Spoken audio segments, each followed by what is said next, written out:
Watu wengi wanauliza ni nini ilifanyika ndio tukapoteza father.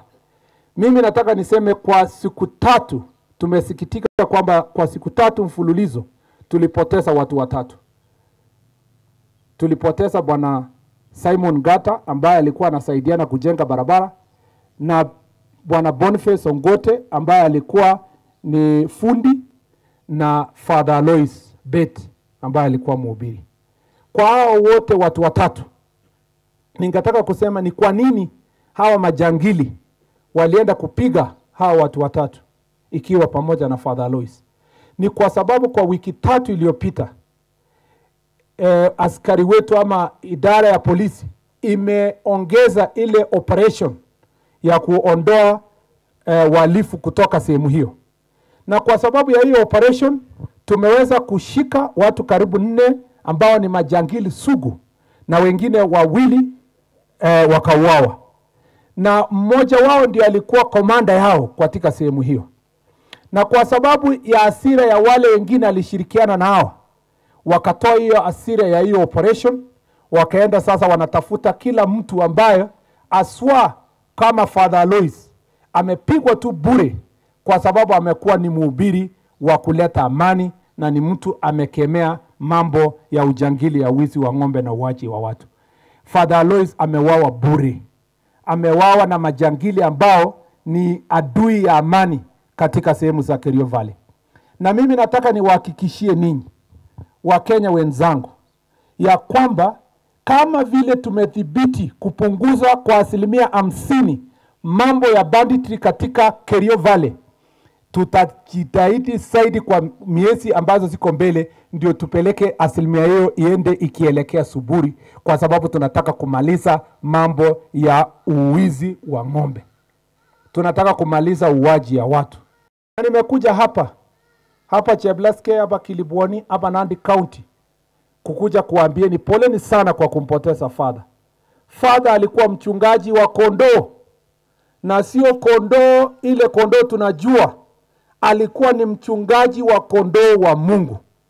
Akawawa na wale ambao wanatafuta kondoo ya dunia. Yeye ndiye alikuwa anasimamia kondoo ya Mwenyezi Mungu. Na alikuwa mnyenyekevu, alikuwa amejitolea, alifanya kazi kwa roho yote, na aliweka mambo ya amani kibao mbele. Na mimi nataka niwahakikishie ya kwamba ingawa tunalia sisi wote, tumeleta pole zetu, nitawahakikishia kwamba kwenda mbele, kwanza tutashika wale wote walihusika katika ujangili huu.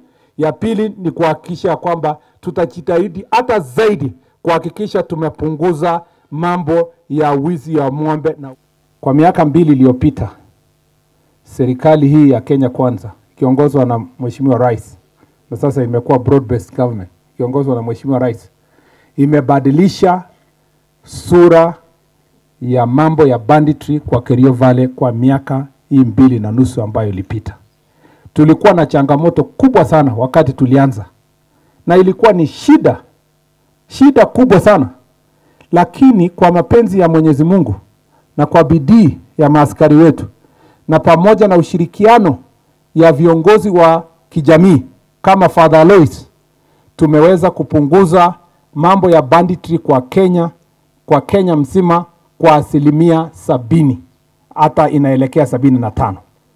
Na kwa hii Kerio Valley kwa mambo ya banditry, mimi nataka niwahakikishie Wakenya, kwa sababu ninaona watu wengi sana wanaongea kuhusu idadi ya yale ambayo imefanyika hapa Kerio Valley.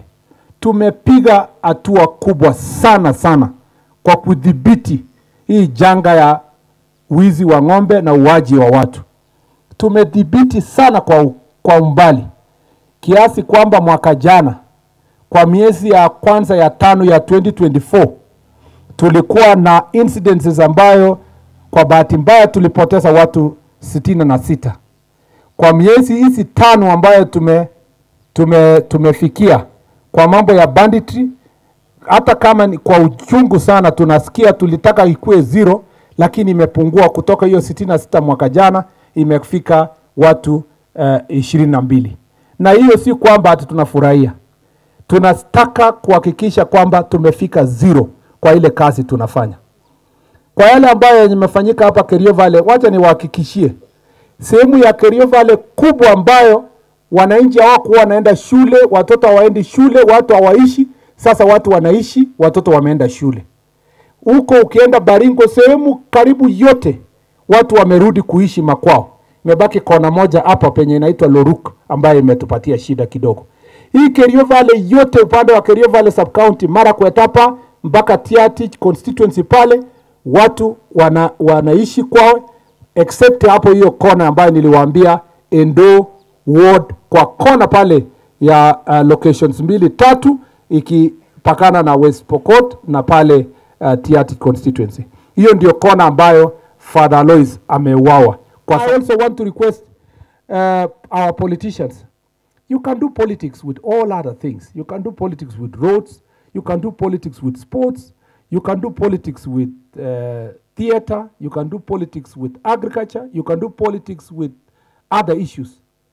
But surely, if you are looking for cheap political scores on the question of banditry in Kenya and terrorism, then you are not fit to be called a leader. Every leader in our country should pull together, knowing that this enemy of banditry, with the amount of illicit ammunitions that is in the hands of civilians, is a challenge that we must have concerted effort of every leader so that we sort out this problem. I have no doubt in my mind. I know for sure that the leadership of this sector is on my shoulder. But I also know that the Inspector General of Police, our 2 Deputy Inspector Generals, our Director of Criminal Investigation, and the team of security all over the country are competent enough to do the job. And I will continue providing leadership, finding policy issues, pushing for the resources, and speaking on their behalf to make sure that we sort out these issues in Kerio Valley. I really wish, and I'm not intending to engage with any leader on sideshows, on politics, on cheap propaganda and cheap scores. What is important for us is to know that people are losing lives because we have a monster that is called banditry, that, thank God, we are bringing it down and we want to eliminate so that our country can be a country of peace.